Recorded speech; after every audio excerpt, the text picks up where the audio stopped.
బాబా గారిని కొలిచే వారిలో పారసీ మతస్థులు కూడా ఉన్నారండి. మానిక్ షా అతని అనుభవం గురించి తెలుసుకుందాం. పార్సీ మతస్థుడు మానిక్ షా, అతని బొంబాయి అన్నమాట. బాబాకు సమర్పించకుండా ఏమీ తినేవాడు కాదు. అయినా చాలా కాలం షిరిడి వెళ్ళలేకపోయాడు. ఒకసారి నాగపూర్ వెళ్తూ మధ్యాహ్నం మన్మాడు స్టేషన్లో నిద్ర లేవగానే ఒక అస్పష్టమైన మానవాకారం నీవు మన్మాడ్లో దిగిపో అని చెప్పి అదృశ్యమైంది. వెంటనే అతడు దిగిపోయాడు.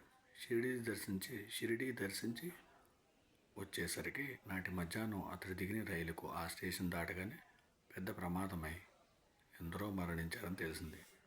అలానే సంతోష్ వ్యాస్, అతన్ని హోషంగాబాద్, అక్టోబర్ 1980లో షిరిడీ వెళ్తూ రైలులో ఇంజన్ నుండి 3వ బోగిలో కూర్చున్నాడు.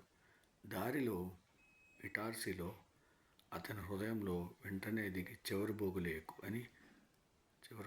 ఎక్కు అని వినిపించింది.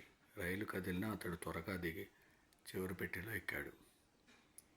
మరి 2 నిమిషాల్లో ఆ రైలుకు గూడ్స్ ఢీకొని 3వ బోగి లేని వారు ఎందరో చనిపోయారు.